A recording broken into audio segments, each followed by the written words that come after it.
¿Sí o no? ¿Sí o no? No. Dígalo. ¿Cómo le va, Carralpán? Hola chicos, chicas, buenos días. ¿Cómo va le todo? Buen dis. Bien, saluditos a los mochilas del pádel, mis amiguitos. que- ¿Mochilas del pádel? Sí, ¿Se llama que, así? que junto a sus paletas No. y pelotitas hacemos las delicias ahí en una... ¿Qué delicias hacen? de jugar al pádel. Ay, Dios. La delicia es hacer algo Ay, que me te haga agarró como olvidar un- de todo. Y a nosotros nos pasa con la pelotita y después comemos, compartimos. Es como una peña del Una pádel. peña del pádel. Bueno. Sí, le y mandamos hacen- un besito a Mabel, que es como nuestra... ¿Quién es Mabel? Mabel es nuestra mentora, es la... ¿Entrenadora? Es la dueña del establecimiento ahí. Apa, bueno. Y bueno, y gente que ya está por jubilarse, ¿no? Porque estamos más o menos... Entonces ya los incluí en la columna ¿Los líquidos? Está muy bien. del U20 y ya están, Ay, por están escuchando y favor. están enganchando en este momento. Seguimos sumando gente a este barco previsional. Bien. Así que, ¿cómo andan? Bien. Un Bien, poco bien. contrariado, los venía ¿Qué escuchando. cosa? ¿Por ¿Qué qué pasó? contrario? Reforma, Sí. ¿qué va a pasar? ¿Qué va a pasar? ¿Cuánta ansiedad genera eso, no? Sí. Viene lo nuevo, lo modernizado. Y algunos que me sacan, otros que en qué me beneficia, me estamos sacan, todos que en me eso. ponen, claro, sí.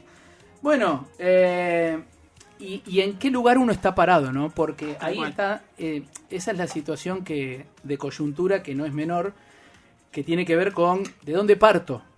Ahí muchas veces es lo peligroso que termina viendo, cierta apatía o uno se queda medio al margen de la discusión porque como está mal, o está ganando muy poco, o está fuera del sistema y demás, es como que uno pierde. Dice, bueno, esto es para los que están en blanco. Claro. Entonces, y eso termina por degradar todo el sistema. Pero a mí la materia que más me gustó ¿Cuál? del secundario era historia. ¿Por qué me gustaba historia?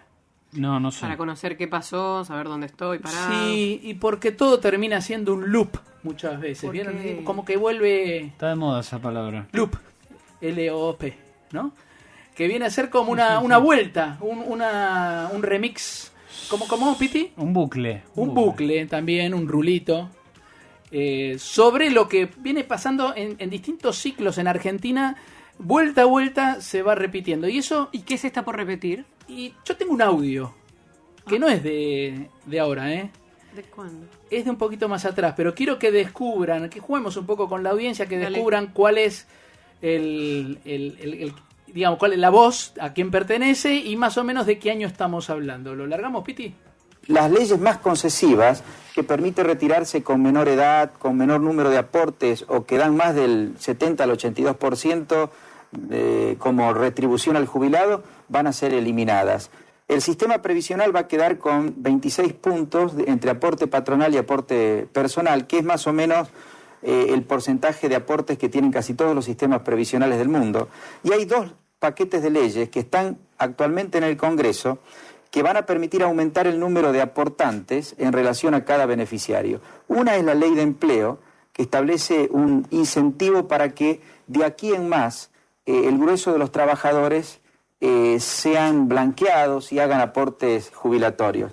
Otro paquete impositivo es otro paquete de legislación es el impositivo, que al eliminar el impuesto a las ganancias sobre la cuarta categoría, en la medida en que el perceptor de ese ingreso haya hecho los aportes patronales y personales jubilatorios, crea un incentivo para que los ejecutivos de empresas y los que tienen ingresos relativamente altos aporten al sistema previsional. Bueno. Eso. Mingo, Domingo Felipe Cavallo. ¿Qué sería el 91? Yo te iba a decir 2, 3. En 1991 ya se hablaba de reforma laboral, de eliminación de regímenes. Arranca con la eliminación de los regímenes más beneficiosos. ¿Por qué hay gente que se jubila antes? Gente que se jubila con el 82%. 91 que ya empezaba la convertibilidad en ese momento. Correcto, 91. correcto. Y es la antesala. El 1 a 1. Exacto, a la antesala al 94 empieza la convertibilidad, empiezan las privatizaciones, todo lo que es la ley de reforma del Estado, y ahí entramos. Bueno, les recomiendo otra vez ver la serie Menem, Bueno. por favor. Muy interesante todo cómo lo van tratando. Y en 1994 se empieza a discutir justamente la privatización del sistema previsional. ¿Por qué les traigo esto? ¿Por qué? Porque a mí me choca lo que es modernización, cuando se habla de modernización con conceptos que son viejos. O sea, modernización, imagino, no sé, nuevas tecnologías, inteligencia artificial, alguna suerte de flexibilización, de trabajar por resultados, que eso algo lo trata la ley, pero estas medidas de bajar aportes, de eliminar horas extras y ir a un banco de horas, de bajar las indemnizaciones, bajar aportes, como dije, aportes patronales y demás, son viejas. O sea, esto ya viene de antes y ha demostrado, y me encantó la nota que hiciste ayer, Fede, con el abogado, con Agustín, ¿no? Sí. Agustín Tupac Cifré. Sí. Que lo explicaba muy bien, donde... O Cifre. Sí, yo no le resto, obviamente como abogado uno no le resta importancia a las leyes, lo que no son indispensables, o sea, no son suficientes, sería la palabra, para generar mejoras. ¿Por qué? Porque estamos, digamos, en un contexto donde vos no podés con una ley modificar automáticamente y mágicamente, como si uno dijera, genero más empleo, saco una ley, bajo la inflación, lo hago con una ley, exclusivamente. Vos lo que tenés es una herramienta que se va a dar en un contexto. En un contexto que ahí cuando empezás a analizar, bueno, están proponiendo algo que facilitaría que más gente esté en blanco y tenga trabajo. Bueno, buenísimo, ¿quién se puede oponer a eso? Ahora, ¿en qué contexto se da? Y ayer Agustín lo decía. ¿Se da en un contexto de protección del trabajo? O sea, ¿cómo protege uno el trabajo? Y bueno, lo podés proteger con una doble indemnización en vez de una simple, para que sea más costoso para el empleador sacar a la persona. Lo podés proteger estableciendo aranceles a productos importados. Entonces vos decís, bueno, el que está produciendo acá, como tiene un problema de competitividad versus lo que hacen en China, por ejemplo, entonces vos estableces un arancel para que ese producto que ingrese no sea mucho más bajo, no sea más bajo que un producto nacional. Entonces le estás protegiendo el laburo al que hace acá un lavarropa, una heladera, lo que sea. Dicho sea de paso, habrán escuchado a Pablo Roca, el titular de Tenaris, del grupo Techint, que ahí está amagando con el cierre de una planta de la que hacía los tubos sin costura, para lo que es, por ejemplo, el gasoducto Néstor Kirchner que han producido y demás. Es una planta de 400 trabajadores que tienen un salario promedio entre 3,5 millones y 4 millones de pesos. Que están viendo peligrar su situación cuando desde 1958 no tuvieron ese tipo, tuvieron altibajos porque es una actividad que no es regular, no es que estás haciendo gasoductos todo el tiempo, pero a raíz de esto y de hecho que Pablo Roca lo vio, que migró hacia una actividad extractivista como es el petróleo, todo lo que tenga que ver con manufactura y producción, no hay una protección. Entonces, como tampoco la hay, por ejemplo, de lo que viene el proyecto de ley para lo que son los trabajadores de plataformas, se le va a dar un seguro de accidentes personales, digamos, o en tránsito, no así un blanqueo, una formalización con aportes jubilatorios, obra social y demás, como por ejemplo están empezando a tener ahora en México, para poner un ejemplo. Sí. Entonces, las leyes laborales también, y por eso hablamos en una columna previsional de esto, están vinculadas. De hecho, cuando uno estudiaba en Derecho Previsional era una bolilla, qué viejo es esto, una bolilla de Derecho Laboral, era la parte previsional. Pero porque esto es así, es lineal. Si vos tenés más empleo, probablemente tengas mayor cantidad de aporte, digo, en blanco, ¿no? Claro. Formal. Si tenés o mayor desocupación va a haber menos aporte, digo, eso totalmente trabaja de esa forma. Es el alimento de la jubilación, o sea, si el jubilado que está en curso de pago tiene que ver siempre cómo está el mercado formal. Entonces, acá tenés un mercado formal de trabajo que está siendo generosos al 50%, el otro 50% está en negro. Por un lado, por lo que uno ve en el proyecto de ley, hay una facilitación de las indemnizaciones, una reducción de los cálculos y una posibilidad hasta inclusive de pagarlo en cuotas, sumado a algo más que habla la ley, de un 3% que va a ir a un fondo de indemnizaciones. ¿El fondo de cese? Un fondo de asistencia laboral.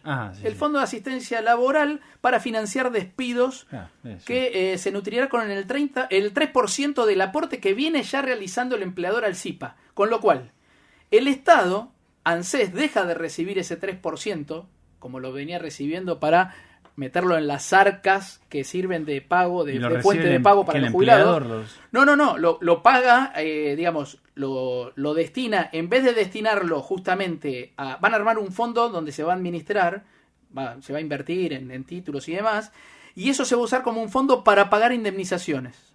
Pero ya no va a ir a ANSES. El empleador va a pagar lo mismo que venía pagando hasta ahora. Además va a tener un cálculo de reducción de aportes patronales adicional. Pero un 3% que iba al CIPA ahora va a ir a un fondo donde los empleadores no les va a doler, si se quiere, la indemnización de esa persona. Con lo cual, despedir a una persona va a ser más sencillo. En un contexto donde conseguir trabajo es difícil y hay más que nada... Yo tengo un amigo que está hace un año buscando laburo y está muy capacitado, no consiguió en España, no consigue acá en Argentina, está dando vueltas, se está volviendo loco. Y pero, por ejemplo, me pongo del lado del empleador. Capaz hay un empleador que necesita de ese empleado, pero como tiene otro ya en la empresa, no los puede echar porque es complicado y lo tiene que indemnizar. Bueno, entonces no lo termino despidiendo para contratar al que necesita. Ahí corres el riesgo, ¿cierto?, de despedir a ese trabajador añoso, que por ahí tampoco te está rindiendo como vos querés, te lo sacás con muy poca plata y pones a uno nuevo, más barato, y que te reemplace el anterior. Pero le di trabajo al que le diste verdaderamente trabajo, necesitaba. sí, pero dejaste otro sin. Bueno, pero no era capaz para el rol que tenía. Y que es grande y que el sistema previsional no, por no ahí... No necesariamente grande, digo, es jovencito, tiene mi edad. No, digo, a veces yo entiendo el empleador que tiene una persona de 20, 30 años que medio está haciendo la plancha, claro, no reacciona y lo quiere sacar. Esa persona que salga de ahí, ¿a dónde va a ir? O sea, si hay una persona que es joven... De hecho, esa es otra gran discusión. Tenés 45, 50 años, no servís más. No tenés edad para trabajar. ¿Pero por qué? Porque no hay pleno empleo. Si hubiera pleno empleo, trabajan todos. O sea, eso sí, claro. Bueno, que es el tema que hablamos siempre. Si hubiera actividad económica plena donde vos decís, che, tengo que producir, tengo que vender servicios, productos, tengo que abastecer, porque la verdad, el capitalismo está bueno, quiero ganar plata. Ok, perfecto, necesito gente. Ahí abrís la puerta y no te fijás nada. O sea, más o menos que responda y que esté capacitado para la tarea. Ahora, ¿cuándo uno se pone exquisito como empleador? Cuando tenés 3 o 4 filas cuadras de espera de fila en la puerta de tu establecimiento porque no hay laburo. Entonces, ¿ahí qué haces? Contratás al más joven al menor precio. Entonces, ¿qué tipo de protección se le va a dar al que está adentro? Ese es un tema. La reducción, y volvemos al audio del comienzo, la reducción de aportes patronales. ¿Es a favor o conspira contra el financiamiento del sistema previsional? Pregunta. ¿Por qué digo esto? Bueno, la historia, por ahí no es lo mismo, ojalá que no sea lo mismo, pero la historia demuestra que en 1991, por vía de la reducción de aportes patronales, se desfinanció aún más el sistema previsional, lo cual llevó a fines del 93, comienzo del 94, a que era el propio Estado el que hacía lobby y decía, esto está desfinanciado, esto no se puede pagar, la única salida es el sistema privado de AFJP. ¿Le suena? Bueno, eso justamente, a ver, ¿de qué sirvió? En ese momento, ¿no? Un sistema totalmente desfinanciado, pero por voluntad del Estado, la reducción. Si vos decís, bueno, yo reduzco los aportes patronales, pero incorporo al sistema formal a 1 millón de personas, bueno, la cuenta te da. Porque se paga un poco menos, pero tenés muchos más aportantes. Ahora, si no salís de la recesión, vas a tener solamente menos aportes, iguales trabajadores o menos, y vas a tener un sistema más desfinanciado que el que tenés ahora, un sistema previsional. Sí. Lo que pasa es que a veces incluso el Estado se ha vuelto muy informal, porque de alguna forma, a partir de esa no generación de laburo, se convierte en una bolsa de trabajo, que tampoco es para eso, ¿no? No, bolsa de trabajo para cosas que quizás no se necesitan, ¿no? Totalmente. Sí como necesidad social, pero no como productivo o económico. No, es un paliativo, te referís a los planes, a las asignaciones. Yo digo cuando amplías el Estado y sin necesidad. Totalmente. ¿No? Lo sobreexigís no tengo dudas que tenés que... no puede ser que hace 20 años que no tenés crecimiento en el sector privado a nivel laboral. Y sí lo tenés en el público. Que también, insisto, con lo mismo de siempre. Sí, porque después en la puerta 12. No puedo pagar los salarios. Y bueno, claro. No tengo impuestos para pagar a los empleados. Pero en vez de generar o fomentar en las distintas provincias, todos los gobernadores, inversiones, algunas ideas, tratar de brindar en la cadena de valor, aportar para ese producto, pienso en un langostino, pienso en lo que fuere, y que dé trabajo en la zona, lo más fácil que era, veniste acá a la administración pública, que somos todos amigos, te abrazamos. Duplicamos el plantel y después no tenés manera de pagarlo. Claro. Y después, ¿qué decís? Y no sé, que venga y que lo arregle otro, y tenés a la gente. El problema no lo resolviste, tenés gente en el sector público ganando miseria, porque no da.